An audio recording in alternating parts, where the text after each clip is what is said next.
ಭಾರತದ ಹೆಮ್ಮೆಯ ಸೈನ್ಯದ ಸರ್ಜಿಕಲ್ ಸ್ಟ್ರೈಕ್, ಏರ್ ಸ್ಟ್ರೈಕ್ ಅನ್ನು ತನ್ನ ಪ್ರಚಾರಕ್ಕೆ ಬಳಸಿ ಸೈನ್ಯದ ಇಮೇಜ್ ಹಾಳು ಮಾಡಿದ ನಿಮಗೆ ಅಧಿಕಾರ ಕೊಡಬೇಕೆ ಮೋದಿ ಸರ್? ನೋಟ್ ಬ್ಯಾನ್ ಮಾಡಿ ದೇಶದ ಜನಸಾಮಾನ್ಯರ ಬದುಕನ್ನೇ ಅಪಾಯಕ್ಕೆ ತಳ್ಳಿದ್ದಕ್ಕೆ ನಿಮ್ಮನ್ನು ಗೆಲ್ಲಿಸಬೇಕಾ ಮೋದಿ ಸರ್? 36,000 ಕೋಟಿಗೂ ಅಧಿಕ ರಫೇಲ್ ಡೀಲ್ ಹಗರಣವಾಗುವ ಮಟ್ಟಕ್ಕೆ ಹೋಗಿದೆ.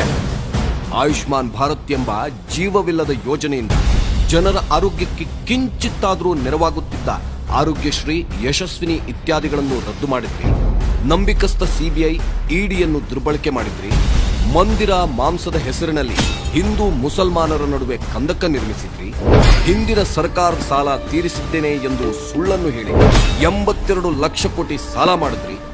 ಜನಸಾಮಾನ್ಯರನ್ನು ಜಿಎಸ್ಟಿ ಮೂಲಕ ಸುಲಿಗೆ ಮಾಡಿದ್ದಲ್ಲದೆ ಸಣ್ಣ ಪುಟ್ಟ ಕೈಗಾರಿಕೆಗಳನ್ನು ನಾಶ ಮಾಡಿದ್ರಿ. 100 ದಿನದಲ್ಲಿ ಸ್ವಿಸ್ ಬ್ಯಾಂಕಿಂದ ಕಪ್ಪು ಹಣ ತರ್ತೀನಿ, ಎಲ್ಲರ ಅಕೌಂಟ್ಗೆ 15 ಲಕ್ಷ ಹಣ ಹಾಕ್ತೀನಿ ಎಂದವರು ಸಾವಿರ ಕೋಟಿ ಲೂಟಿ ಮಾಡಿ ದೇಶ ಬಿಡಲು ನೆರವಾದ್ರಿ. ಕಾಂಗ್ರೆಸ್ ಸರ್ಕಾರದ ನಿರ್ಮಲ್ ಭಾರತ್ನಂತಹ ಹಲವಾರು ಯೋಜನೆಗಳ ಹೆಸರನ್ನು ಬದಲಾಯಿಸಿ ತನ್ನ ಕೂಸೆಂದು ಜನರ ಕಿವಿಗೆ ಹೂವಿಟ್ರಿ. ಬುಲೆಟ್ ಟ್ರೈನ್ ಅಂತ ರೈಲ್ ಬಿಟ್ರಿ. ರೈತರನ್ನು ಎಷ್ಟರ ಮಟ್ಟಿಗೆ ಕಡೆಗಣಿಸಿದ್ದೀರಿ ಅಂದ್ರೆ, ನಿಮ್ಮ ರೈತ ವಿರೋಧಿ ನೀತಿಯ ವಿರುದ್ಧ ದೆಹಲಿಯಲ್ಲಿ ರೈತರು ಪ್ರತಿಭಟನೆ ಮಾಡುತ್ತಿದ್ದಾಗ ಅವರ ಆರ್ತನಾದವನ್ನು ಕಿವಿಗೆ ಹಾಕಿಕೊಳ್ಳದೆ ಪ್ರಿಯಾಂಕಾ ಚೋಪ್ರಾ ಮದುವೆಗೆ ಹೋಗಿ ಗಡದ್ದಾಗಿ ಉಂಡು ಬಂದ್ರಿ. 56 ಇಂಚಿನ ಎದೆ ನವಾಜ್ ಶರೀಫ್ ಮನೆಯಲ್ಲಿ ಬಿರಿಯಾನಿ ತಿಂದು ಮೂತಿ ಒರೆಸ್ಕೊಂಡಾಗಲೇ ಸುಳ್ಳಾಯಿತು.